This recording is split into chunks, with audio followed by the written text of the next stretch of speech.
Welcome to the Explainer. Today, we're diving into something really transformative.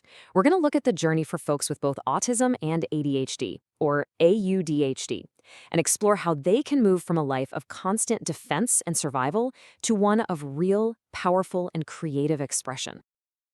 For so many neurodivergent people, just getting through the day can feel like you're on a stage, right? Constantly running these pre-written scripts in your head just to try and fit into a neurotypical world. And this isn't just social anxiety, it's a deep-seated survival strategy. So let's get into why this actually happens. To really get why the performance is so necessary, we first have to understand the stage itself. We're going to start by looking at the unique wiring of the AuDHD brain and how it can create this state of chronic defense in a world that honestly just wasn't built for it. Okay, so at the very heart of this is a completely different way of processing the world around you. Most people use what's called top-down processing. They start with a big concept and then filter everything to fit that concept. But the AuDHD brain, it often works the other way around, using bottom-up processing. It builds its entire understanding from the ground up, one tiny, raw detail at a time. This right here illustrates the difference perfectly. A neurotypical person might glance at a forest and just think, woods, simple. But a bottom-up processor, they're taking in every single tree, the way the light hits the bark, every little sound, every shadow, and only after collecting all that data do they synthesize it into the idea of a forest. It leads to this incredible depth of understanding, but man, is that an immense processing load. So what happens when you take that kind of deep, detailed processing and throw it into our fast-paced, frankly, overwhelming world? Well, polyvagal theory has this really useful idea called the window of tolerance. Think of it as the zone where we feel safe, regulated, and we can actually function well.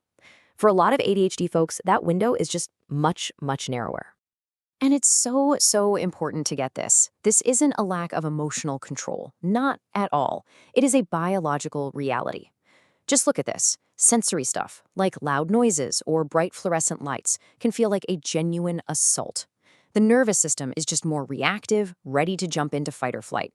And on top of all that, the sheer cognitive load of just trying to manage everyday life is constantly taxing the whole system. So, to cope with being constantly pushed outside that tiny window of tolerance, a whole set of really complex defensive strategies start to build up. This is what some sources call survival theater. It's a performance, day in and day out, designed to keep you safe. We're talking about things like masking your social traits, fawning to keep people happy, or even role-playing entire conversations in your head before they happen. And this performance is absolutely exhausting. Some sources estimate that it can eat up more than half of a person's cognitive energy. I mean, think about that. That's a massive, invisible tax on your brain's resources. All that energy that could be going into creativity, into connection, into just being yourself. It's all being spent just to manage the show.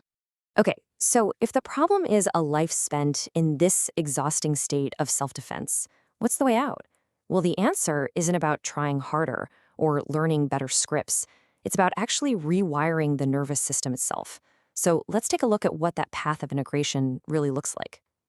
The journey out of this survival theater is a really clear, body-based process. Step one, you have to create a foundation of safety inside your own nervous system.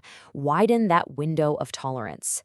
Then you can start to heal those inner splits. The part of you that manages daily life and the part that's holding on to all the pain. And only after that can you really start practicing a new, truly authentic way of being in the world. And this isn't just some nice-sounding psychological concept. It's real. It's neurobiology. Research on trauma therapy actually shows that this healing work physically changes your brain.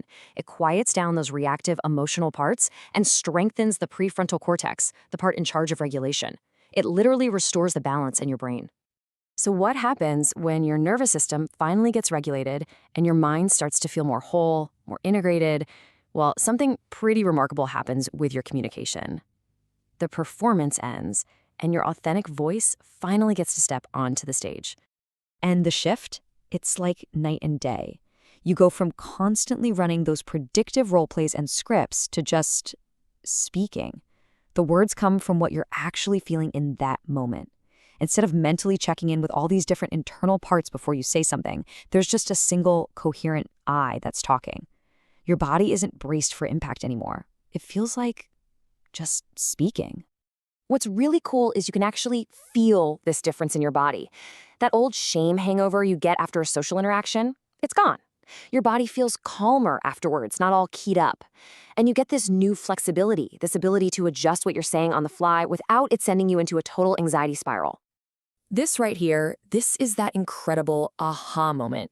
It's the feeling of genuine freedom when you suddenly realize that the survival theater isn't running the show anymore. You are. Now, this new internal coherence doesn't just make talking to people easier, it actually opens the door to something way more profound, a connection to a higher level of awareness, a higher intelligence. We're talking about an intelligence here that isn't just about thinking or analyzing. It's rooted in the wisdom of your body. It's the ability to tap into a truth that you feel, not just a truth that you think about. It's this deep, intuitive knowing that can finally emerge when all that internal noise starts to quiet down. You see, when that inner battle between defending yourself and expressing yourself finally subsides, your mind isn't split anymore. Your energy is no longer focused on protecting yourself. And in that quiet space, a much more unified, expansive consciousness has room to emerge. And this allows us to see the AuDHD mind in a completely new light. It's so often framed as a disorder, right? But what if it's not a deficit at all? What if it's actually a surplus of connection, of pattern recognition, of meaning? As one source so beautifully puts it, it's a mind like wildfire. And this is the gateway to what some describe as the one mind. It's a state of being where your actions just line up with this deeply known intuitive pattern. You feel seamlessly connected to a creative intelligence that's so much bigger than your own limited, ego-driven plans. You just see, feel, act, and integrate, all in one effortless flow. So ultimately, this whole journey from a place of defense to a place of coherence, it's not just about feeling less anxious. It's about unlocking the powerful, creative, and deeply authentic intelligence that you already have inside you. It's about finally dismantling the stage of survival so you can step into your true power and build something real with it.